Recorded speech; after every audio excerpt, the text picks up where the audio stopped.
Bienvenidos a nuestro programa de Buenas Noticias. Y hoy arrancamos con una noticia espectacular. Un accidente de tráfico libera 8 millones de abejas en la carretera. ¡Impresionante! Era un camión articulado que al volcar liberó un montón de cajas. Cada caja llevaba 30.000 abejas. Iban al Valle de San Joaquín, el famoso valle fértil de California, para ayudar en la polinización de los cultivos. Sin embargo, con este accidente, todas las abejas salieron volando, desorientadas. Se formó en aquella carretera una auténtica nube de abejas enfadadas. La policía y el ejército juntos no podían resolver esa situación. Así es que hubo que recurrir a especialistas apicultores. Y gracias a eso se pudo resolver. Impresionante, el ejército, la policía, no podían resolver ese problema a cañonazos, no podían decirle a las abejas, están arrestadas, por ejemplo, ¿verdad? Se necesitó de alguien que conoce a las abejas, alguien que sabe sus necesidades, sus problemas, y que puede realmente ayudarlas. Así sucede con el mensaje de la Biblia. Jesucristo es alguien que nos conoce, que conoce nuestras necesidades y nuestros problemas, y sabe cómo ayudarnos. Y para ayudarnos lo ha hecho de la siguiente manera, con la ley y la gracia, es decir, con el perdón y con un reglamento. El perdón para darnos paz, para darnos seguridad y aceptación. Y el reglamento para hacernos sentir nuestra necesidad de santidad, para hacernos sentir nuestra fragilidad y darnos un reglamento seguro por el cual podamos guiar nuestra vida.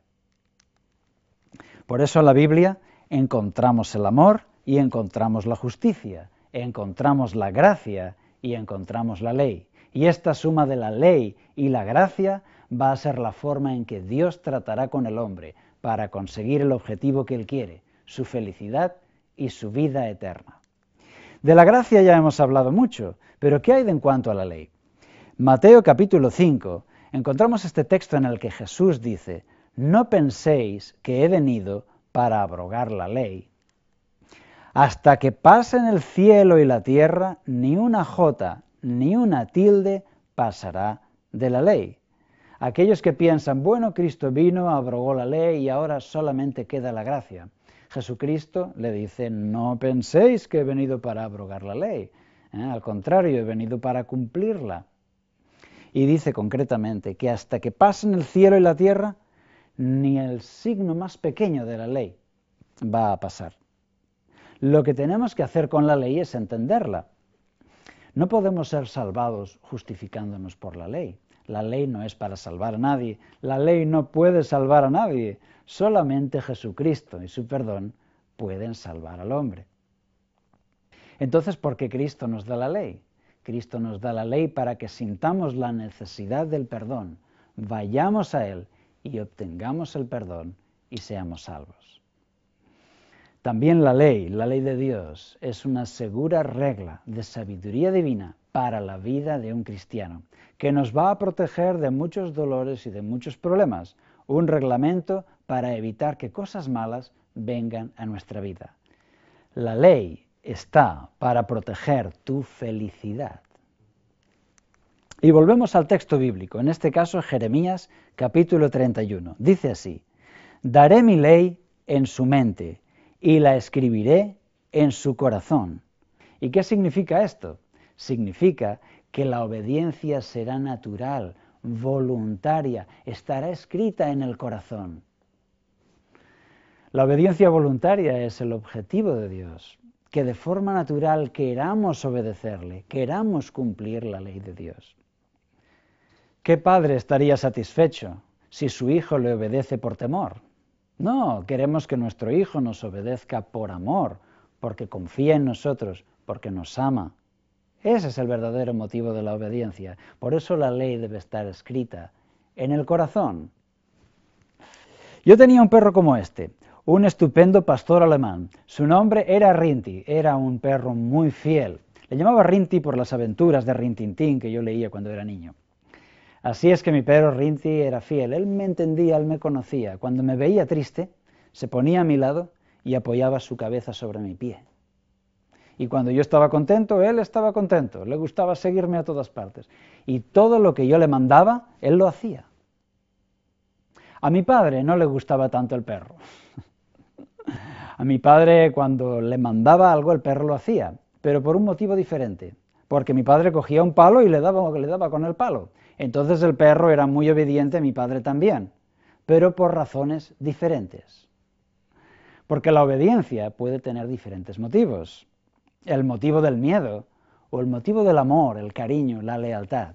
Dios espera que nuestra obediencia sea fruto del amor, el cariño y la confianza que tengamos con Dios. Por eso Juan capítulo 14, versículo 15 dice, si me amáis, guardad mis mandamientos. Hay personas que piensan que hablar de los 10 mandamientos es legalismo, pero no es legalismo, es hablar de la forma en que Dios quiere que manifestemos nuestro amor. Si me amáis, guardad mis mandamientos. Por eso, en esa escena terrible que recuerda esta imagen, este grabado de Doré que representa a Moisés recibiendo los 10 mandamientos, un auténtico símbolo de la ley de Dios, un auténtico símbolo para todos los cristianos, que une la gracia y la ley, une el amor de Dios y su justicia. Si me amáis, guardad mis mandamientos.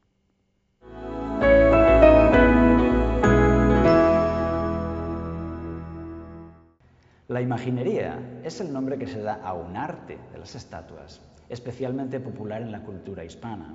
Se trata de tallas, generalmente de madera, recubiertas por una fina capa de escayola u otro material que da el aspecto fino parecido al de la piel humana. Se pintan, incluso se pintan sus ojos, y el aspecto que da es bastante realista. Se cubre con ropas reales y también pelo natural, de forma que el aspecto es verdaderamente parecido al de una persona. El valor artístico de esas piezas es muy alto. Sin embargo, de más valor es la voluntad de Dios. No porque tenga un valor artístico muy alto significa que esté bien y que sea correcto. Por ejemplo, si nosotros mentimos, pero hacemos esas mentiras con mucho arte, aunque sean muy artísticas, ¿dejarán de ser verdad?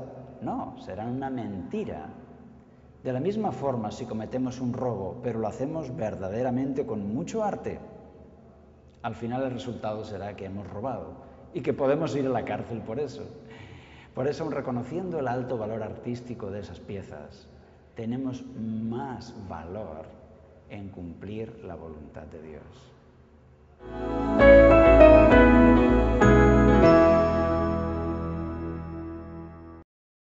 Y ahora una pregunta simple.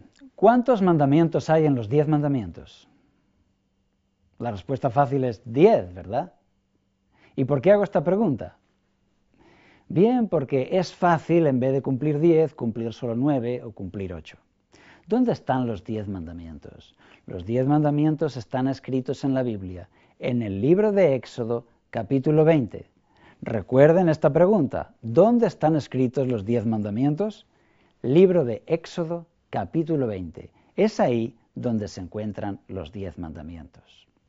Y recalco este punto porque a veces en los catecismos y a veces en libros que se han editado por diferentes religiones, usted puede encontrar la ley de Dios escrita de otra forma. ¿Cómo saber cuál es la buena? Pues muy sencillo. Vaya usted a su Biblia, abra las páginas de su Biblia, busque en el libro de Éxodo, capítulo 20, y ahí tendrá usted los auténticos 10 mandamientos, los verdaderos 10 mandamientos que Dios dio a su pueblo. Eso es lo que espera Dios que cumplamos, no cualquier catecismo, no cualquier libro, no cualquier teoría sobre la ley de Dios. Y regresamos al texto bíblico, Éxodo capítulo 20, versículos del 4 al 5. Es el segundo mandamiento de la ley de Dios. No te harás imágenes, no te inclinarás a ellas ni las honrarás. Pero un momento, ¿está diciendo este mandamiento que no tenemos que adorar imágenes? ¿Es posible que en un mundo de cultura religiosa donde hay tantas estatuas, tantas imágenes para el culto, es posible que el segundo mandamiento de la ley de Dios esté prohibiendo el uso de imágenes para el culto? ¿Sería posible que después de tantas imágenes en las iglesias tuviéramos que descubrir que la ley de Dios está prohibiendo su culto y su uso? El texto no puede ser más claro. El segundo mandamiento de la ley de Dios: no te harás imágenes. En nuestra cultura popular encontramos todo tipo de imágenes. Son lo que llamamos los mediadores. Son seres de un poder menor, inferior a Dios, pero que pueden ayudarnos en alguna situación. En todas las culturas han existido los mediadores. En todas las religiones, seres inferiores a Dios pueden echarte una mano en diferentes situaciones. En todas las religiones antiguas los encontramos. Ellos tienen poder sobre diferentes aspectos de la vida diaria. Por ejemplo, el dios del comercio sería aquel al que rezan los comerciantes. En nuestra cultura actual le llamamos San Pancracio, y puedes ver esa estatuilla en los comercios. Mateo capítulo 4, versículo 5. Tenemos en palabras de Jesús: al Señor tu Dios adorarás, y a Él solo servirás. Y este texto no puede ser más claro. ¿A quién tendríamos que adorar, o servir, orar, rezar? Al Señor tu Dios adorarás, y a Él solo servirás. Esta es una palabra importante, solo. Y Jesús la puso ahí como un testimonio para enseñarnos. Es cierto que todos nosotros tenemos cariño a la cultura que nos ha educado. Hemos crecido con una serie de educación religiosa y eso es bueno. Hasta ahora, de muy buena fe, quizás hemos creído en una serie de cosas. Pero ahora quizá estamos descubriendo que la voluntad de Dios va por otro camino, que hay algo que superar, que hay algo que mejorar en nuestra experiencia religiosa. Si son de valor para ti las palabras de Jesús, entonces escúchalas con mucha atención. Al Señor tu Dios adorarás y a Él solo servirás. Por lo tanto, si alguien te preguntara, entonces ¿a quién hay que adorar? ¿A este santo, a este ángel, a aquella virgen? ¿Cuál sería la respuesta bíblica en palabras de Jesús? Probablemente este texto como ningún otro. Al Señor tu Dios adorarás y a Él solo servirás. Isaías 44 les llama pura mentira. ¿Es una frase demasiado dura, demasiado atrevida? Es la escena de alguien que tiene un Dios en su mano, una imagen de un Dios, y dice de él, no se da cuenta ni dice, no es pura mentira lo que tengo en mi mano derecha. Pero ¿qué poder tiene una imagen? La Biblia dice que esas imágenes no tienen poder para hacer bien, ni tienen poder para hacer mal. Dios sabe cómo tratarnos, sabe cómo ayudarnos. Él conoce nuestras necesidades y nuestros problemas. Por eso vino aquí a este mundo a ayudarnos. Por eso nos dejó en la Biblia un extraordinario manual de verdad, para que aprendamos en ella la verdad. Jeremías 10:5 dice, no pueden hacer mal, ni para hacer bien tienen poder. Es decir, que las imágenes no tienen poder ni para hacerte bien, ni tampoco para hacerte mal. No tengas temor de ellas. Que los verdaderos adoradores adorarán en espíritu y en verdad, porque eso es lo que Dios quiere, que adoremos en espíritu y en verdad. ¿Qué significa adorar en espíritu y en verdad? Bien, en espíritu significa directamente, sin intermediarios, sin imágenes, en espíritu. Tú no necesitas ir a un templo, a un lugar sagrado. No necesitas decir unas frases, unas fórmulas sagradas. No necesitas estar en un templo sagrado con una imagen sagrada. No. Allá donde estás, tú puedes hablar con Dios y adorarle. Y hablarle sinceramente. En espíritu. ¿Y qué significa en verdad? En verdad significa de todo corazón, no de forma falsa, no con rituales, fórmulas ni repeticiones, sino en verdad. Y eso es lo que Dios espera de nosotros, que le adoremos en espíritu y en verdad. ¿Qué dice Dios sobre las imágenes? Aquí vamos a hacer un pequeño resumen. Vemos que la Escritura dice que no te harás imagen, ese es el mandamiento, que no tienen poder, que no sirven para nada, que son abominación y que son pura mentira. Es la escena del que mira a un Dios y dice, no es pura mentira lo que tengo en mi mano derecha. Por eso, querido amigo, quizá hemos sido educados de otra manera, quizá tenemos un cariño sincero por ciertas formas de religión. Ahora, acepta este momento como una oportunidad de mejorar, como una oportunidad de crecer en una comprensión de la verdad más realista, más bíblica, más conforme a la voluntad de Dios. No es cuestión de opiniones. Cuando cogemos la ley de Dios, vemos ahí su voluntad. Así que aprovecha esta oportunidad para hacer en tu vida los cambios que sean necesarios para ponerte en línea con la voluntad de Dios. La Voz de la Esperanza te invita a través de su página web vozesperanza.com a descubrir 4 interesantes cursos por Internet de forma totalmente gratuita y sin compromiso. Curso La Biblia habla. ¿Quieres conocer más de la Biblia y disfrutar de todas las bendiciones que ella puede aportar a tu vida? Entonces este es el curso perfecto para ti. Curso Tesoros de Vida, para estudiar la palabra de Dios desde la moderna perspectiva del siglo XXI. Curso Salud y Vida. ¿Quieres aprender a disfrutar cuidándote? Entonces, ¿a qué esperas? Apúntate ya. Curso La Fe de Jesús. Estudios bíblicos de ayer, de hoy y de siempre. Ya sabes, visita hoy vozesperanza.com y disfruta a través de la red de nuestros cursos gratuitos. vozesperanza.com.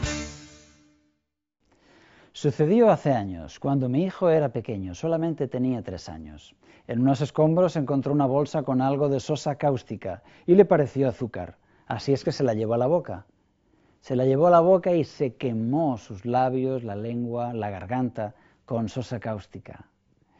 Fue terrible. Cuando yo le vi tenía los labios hinchados, llegué al hospital, él estaba allí. Los médicos le habían atado con correas porque no había quien le dominara. Él estaba muy molesto. Le habían puesto el suero, tenía sangre, tenía hemorragia. Y era una situación terrible. Los médicos me dijeron, mire, tiene que ayudarnos. Queremos darle esta medicina, pero él no quiere tomarla porque le molesta en la boca y necesita tomarla para evitar problemas en el interior. Así que como ellos no lo habían conseguido, yo tomé la cuchara con la medicina y le miré a los ojos y le dije, hijo mío, confía en mí y obedece. Tómate esto, confía y obedece. Así es que él me miró, abrió su boquita y ahí tomó esa medicina con la boca en carne viva. Fue una demostración de confianza que yo no he olvidado. No he olvidado esa escena.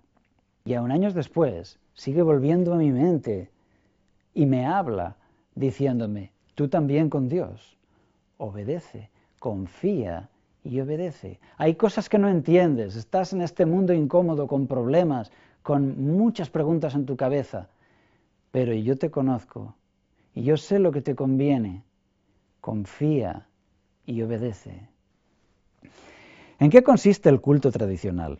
Ángeles, santos, María, así es en la cultura occidental, ¿verdad? Así es que vamos a hablar de ellos. María es el mejor ejemplo cristiano que yo encuentro en la Biblia, aparte de Jesús. Una auténtica heroína de la fe.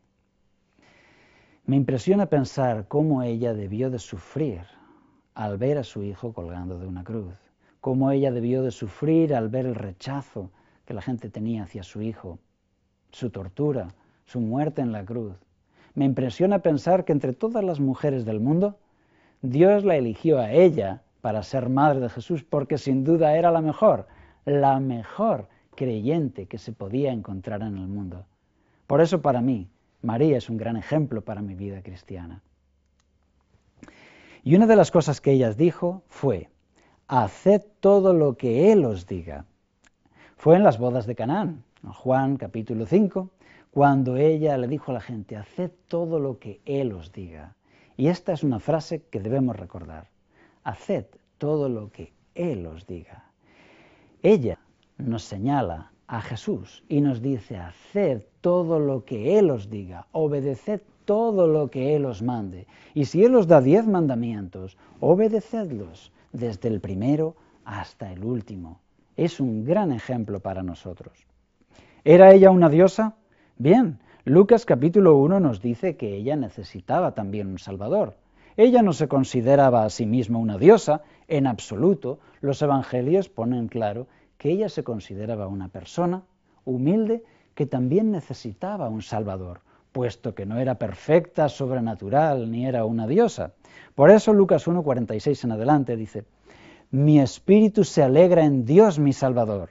Cuando ella canta ese Magnificat y ella dice: mi alma se gloría en Dios mi Salvador.